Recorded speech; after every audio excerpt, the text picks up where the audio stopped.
Hello. It's my privilege to introduce Dan Crosta, who is the lead platform engineer at Magnetic from Manhattan.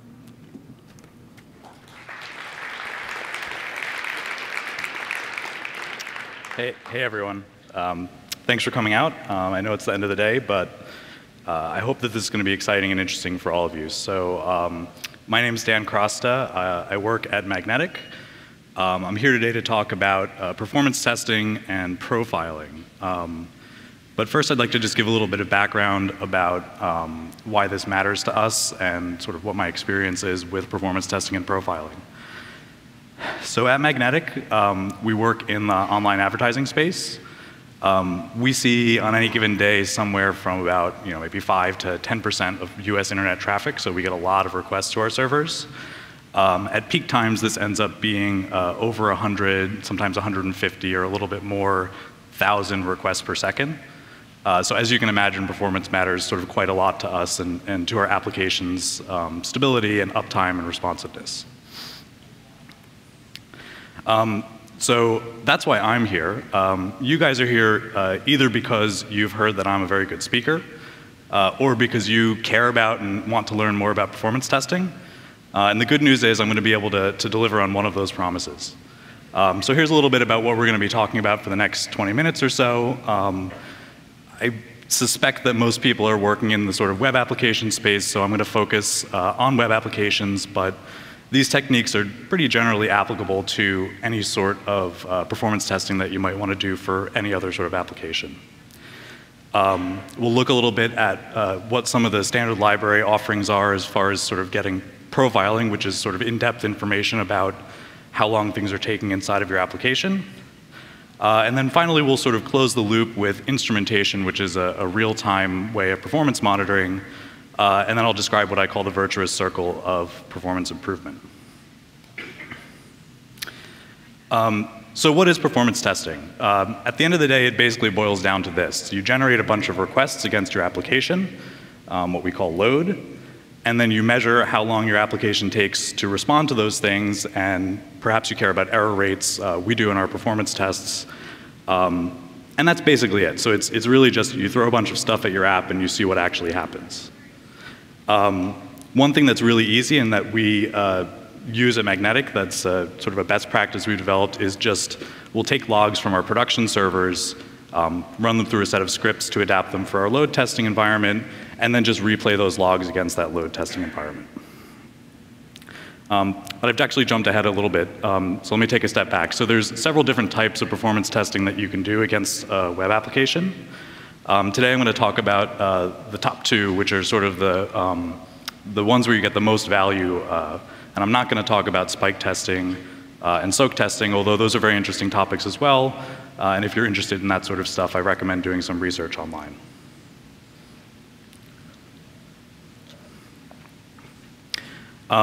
So a stress test, this is, I suspect, what most people think of when they think of the phrase load testing or performance testing. And the idea with a stress test is to take your application and really push it as hard as you can and find the spot where it breaks or where it falls over or where response times become too high. Typically this means throwing a lot of requests to your application, maybe a high degree of concurrency. Maybe you pick out those requests that are sort of slowest or hardest for your application to process. The sort of goal here is to find out, how much can my application do before it totally falls over. This is interesting and this can be exciting, especially if you're sort of stress testing someone else's application. That can be a lot of fun. I actually think that it's not the most valuable sort of performance testing that you can do, because almost by definition, when your application is breaking, you're not getting a very good picture of what's actually going on inside that application. So the thing that I do recommend is to use a load test. And the difference between a load test and a stress test is that in a load test, you're generating some specific amount of load. Typically, we'll run load tests with sort of level of concurrency and a number of requests per second that's typical of our servers in production. In some cases, we'll use a slightly exaggerated amount of load, and that sort of represents what if we got 10% more traffic, or if a couple of our servers failed and the others had to take over that traffic. Load tests are your sort of bread and butter performance tests. They're really good for capacity planning, and for sort of learning how your system performs. And as we'll see, it sort of fits in with this performance improvement cycle that we can get into.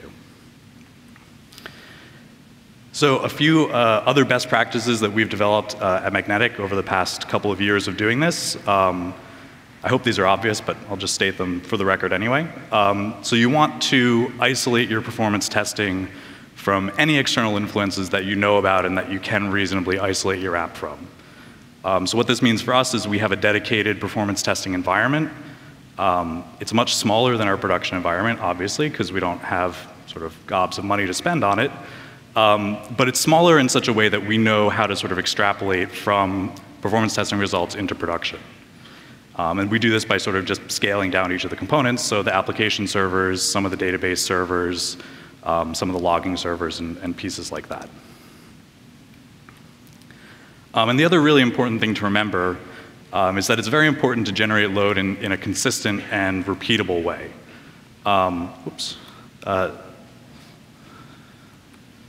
Sorry about that. So a lot of people will think, okay, I'm going to set up a load test and I'm going to, I have a pool of 10 different URLs and I'm going to just sort of pick randomly from them and fire one off after the other. That's interesting, but then if you run 2 of those in a row, they're actually not the same test. And so if you wanted to compare the results between those 2 testing runs, you have no sort of principled way to do that. Finally, when you do something like record from production and replay in your performance testing environment, if you can sort of automate this whole process and get it down ideally to a sort of one-click testing process, right? One click to start the test. That actually means that it's sort of at the level of repeatability where people will actually use it, and it can become part of sort of a daily development routine.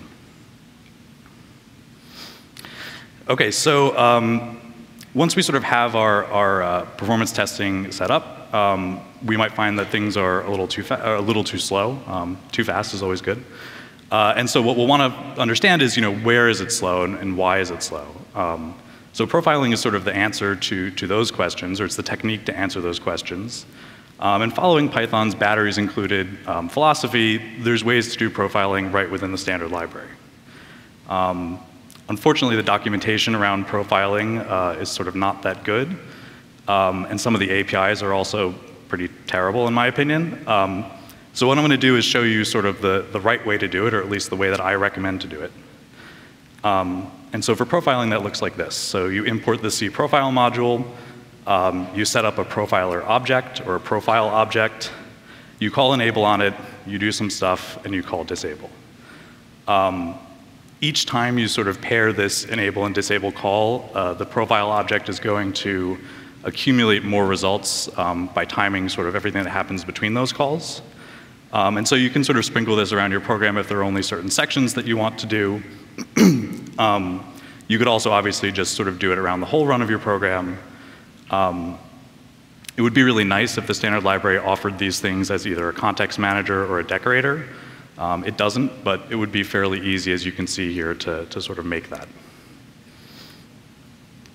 Once you've collected those profiling results and saved them to a file, you'll use the pstats module to begin to interact with that profiling data. So the sort of simplest possible thing that you could do looks something like this. You'll load the stats. You'll sort them by something, in this case the number of calls to each function, and then print them out.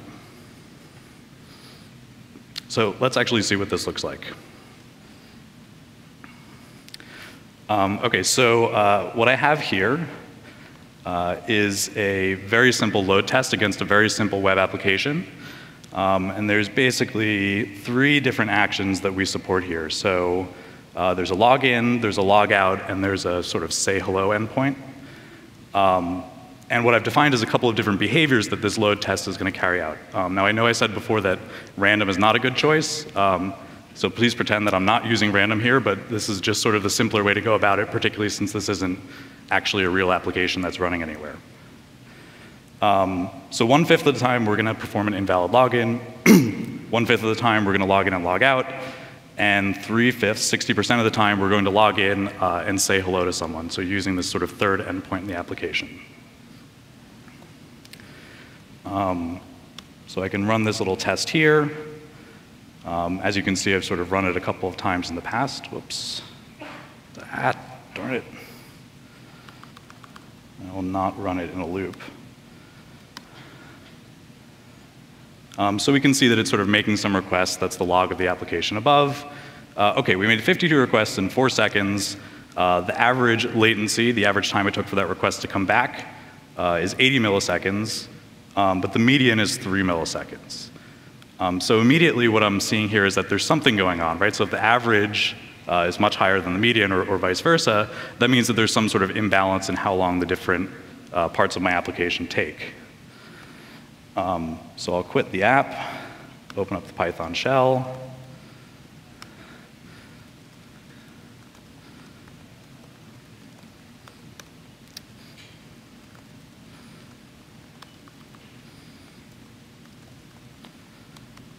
And just run that code that I showed in the previous slide. OK, so what we can see is that even for a trivial application, this application's like maybe 25 lines long, it collects a lot of data, and there's a lot of noise in here. So we can see that there's something going on with base HTTP server, there's some CFFI going on.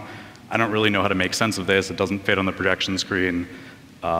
So fortunately, the pstats module, although it doesn't really document it very well, has ways to sort of narrow and filter this down.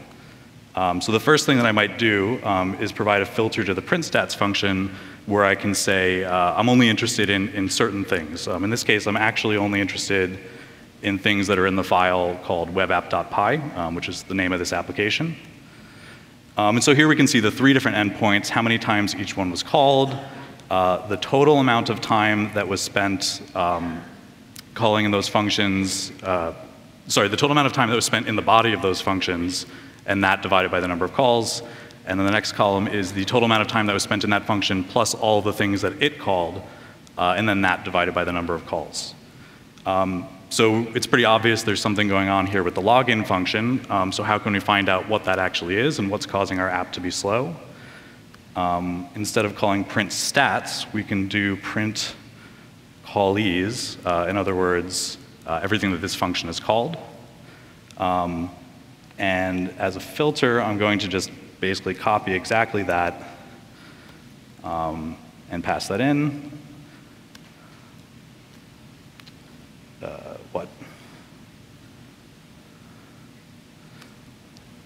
Let's just try this. There we go. So now I think we can finally sort of see what's actually going on and what's causing the imbalance in performance in this application. So that login function is doing something with bcrypt. Bcrypt, for those who don't know about it, is an algorithm that's actually designed to be slow, which is why I chose it for this demo. The way it works is it will take your password and sort of repeatedly hash it some enormous number of times. And it's designed to be slow to make it harder to crack. But I thought it made a nice sort of example here. So some of the other things that are good to know about the pstats module that you'll definitely want to sort of have in your pocket when you're working with this. The print methods, there are 3 of them. So print stats, print callees, we've seen both of those, and print callers, which is everyone who has called a certain function. So we can see what that looks like. Let's say hash pw. So in fact, we can see that hash pw function is only being called from login. So these things will all take strings that act as filters, and what they'll filter is basically everything that shows up in that rightmost column, so which typically is the path and file name of the function that's being timed. You can also give them a number which says only print the top n of something. So if we sort by calls and print the top 15, print stats, then it's going to just restrict what it prints out to only 15 rows at most. And you can sort of combine these things together. I've been sorting by the number of calls so far, but there's a few other things here that I use pretty frequently. So cumulative sorts by the column here that is labeled cum time, which you have to pronounce carefully. And so as you can see, it sort of sorts by that column. It doesn't, in all cases, take the name of the column as a value that you can sort by. In fact, there's a list of like 28 different specific abbreviations and prefixes that it will accept that you can sort of look up if you dig into this module. What I've done and what I recommend is just sort of play with it, and eventually you'll learn what works, and that'll sort of become habitual for you. So here, for instance, oh, I spelled it wrong. OK, so in that case, it actually does work. Let's see, is there anything else I wanted to say about profiling? No, I think that's good.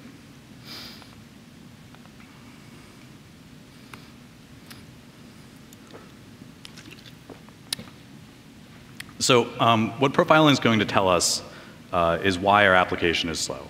So performance testing, load testing, and stress testing will tell us that it is slow. Profiling will tell us why it's slow, or at least where it's slow.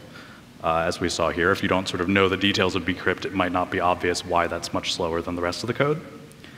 It's very good for sort of identifying areas for optimization.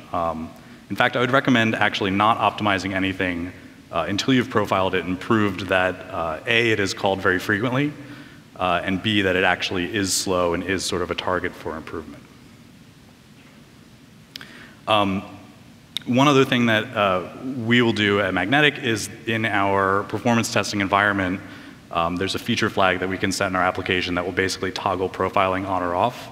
So that same one-click performance testing run we can use to trigger a profiling run. It'll collect profiling results and basically save that file somewhere for us to analyze after the fact.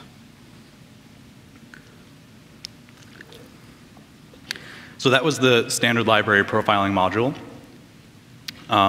There are many other profilers that are out there, third-party profilers. There's two that I want to call out today. The first is one called Line Profiler. And the way that Line Profiler works is it gives you a decorator that you can wrap around a function, and then it's going to measure sort of literally at each line in that function how many times that line was called and how long it took to execute that line. So in cases where Profiler sort of tells you that a function is slow but you don't understand why it's slow, this can be a good way to dig in a little bit further. And secondly, there's an alternative profiler called Yappy, which has a couple of neat additions to it beyond what the standard library provides. So first is that it lets you profile code across multiple threads. So if you have threads in your application, Yappy will actually capture profiling results on the code that's executing on any thread. And additionally, it will let you choose whether you want to measure sort of wall clock time or CPU clock time. So in most cases, wall clock time is what you actually want. If you want to sort of disregard certain external influences, like how long an API took to respond during this particular profiling run, then the CPU time is really what you want. That measures sort of how much time is spent in your code rather than waiting on the network or waiting on the database or something like that.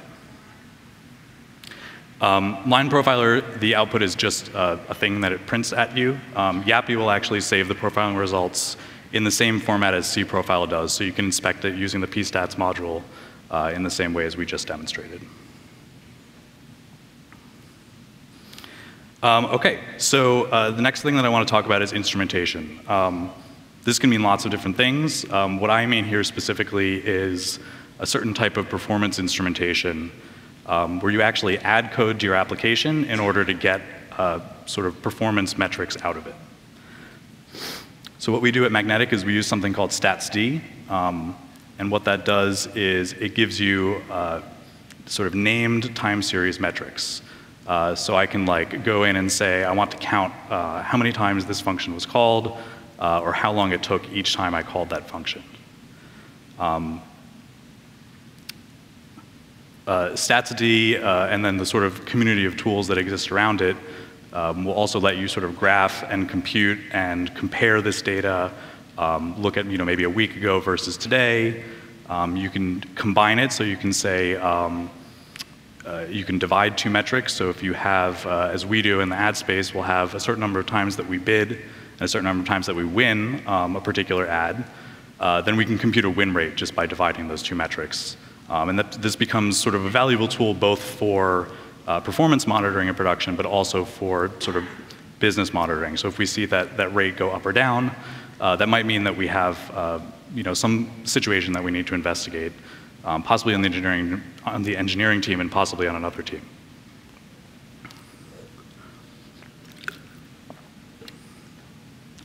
So this is what using statsd looks like. For timing functions, there's just a handy decorator that you can wrap around your function, and that's going to log basically every time this function is called, how long it took. And for counters, for those, how often did something happen, you use the statsd.increment call. If you're just incrementing by 1, you don't need to actually have that argument here, but I've shown it just for completeness. So what's happening behind the scenes here is that every time we call into statsd, into one of these instruments, it's firing a UDP packet off to another service that's running on the same machine. And the way it's coded and the way it's designed is to sort of minimize the impact to your actual running application every time this is called. So it's something that not only is it safe to sort of have on in production, it's recommended to have it on in production. It's designed for that sort of use case. I don't actually have sort of a demo of this, but just to give a sense for what it feels like once you have these metrics. So here's a graph of the number of requests per second that we had. This was, I think, earlier today. Here we've actually sort of subdivided this one time series metric into 2 different graphs here. So one is for our East Coast data center and one is for our West Coast. And here's sort of the result of that timing function. So sort of looking, we don't have them on the same slide here, but looking at these 2, you can see that there's a relationship between these 2 metrics. As the number of requests per second goes up, so does the amount of time it takes for us to actually service that request. It's not particularly surprising, but it's good to actually be able to sort of see that and know what your application is doing. So instrumentation lets you learn what's normal for my application. How many requests do I actually get? How long do they typically take? Our statsd package, as a bonus, also lets us alert about these things. So typically, we're not staring at these day to day, or all day long, rather. We'll sort of learn for a particular metric what looks good and what looks healthy, and set alerts. So for instance, if the 95th percentile request time grows above, I think, 15 milliseconds is where we have our alert set, for more than a couple of minutes, it'll actually shoot an email to us and notify our on-call rotation. There could be many reasons why that situation is happening, but at least now we know about it, and we can go and investigate it. Instrumentation also is, it serves as sort of a backstop, particularly like after a new code release. That thing which I did, which I thought was going to make things faster, is it actually making things faster, or are we actually handling more requests in production? The fastest way to know is just by looking at your statsd dashboard and pulling up that metric and seeing if it's actually true. So finally now I think we have all the pieces to put together the virtuous cycle. So we have our instrumentation in production, which is going to tell us basically when we need to look deeper and when we need to optimize. And that's when production is too slow or when we're not handling the number of requests that we need to. We have load tests and maybe in some cases stress tests, which will help us sort of isolate the problem and be able to reproduce it so that we can study it and understand what's going on. We have profiling, which is going to let us sort of dig really deep and find the actual underlying root cause. And then we have ourselves, right, programmers, and we can actually go and deal with that code and optimize it or rewrite it if it needs to be or add caching, whatever the right technique is depending on what that root cause problem is that we found. Then we roll that out in production and we use our instrumentation and our monitoring in production to make sure that it actually does what we wanted it to do. Thanks, everyone.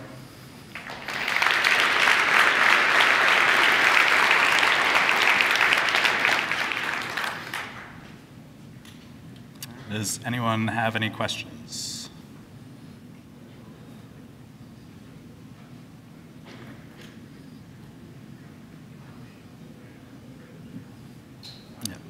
Yeah.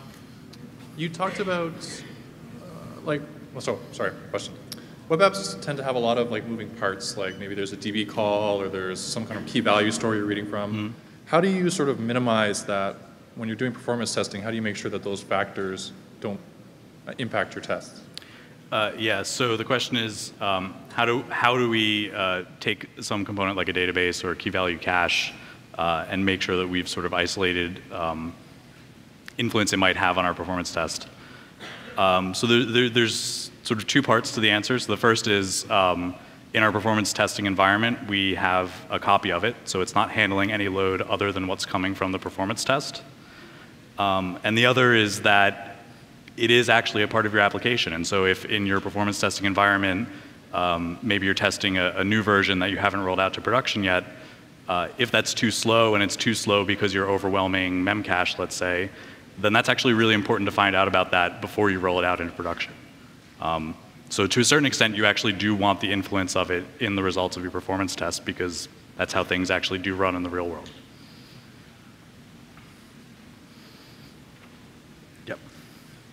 For loading up the results from C profile, I just want to point out a tool called Run Snake Run.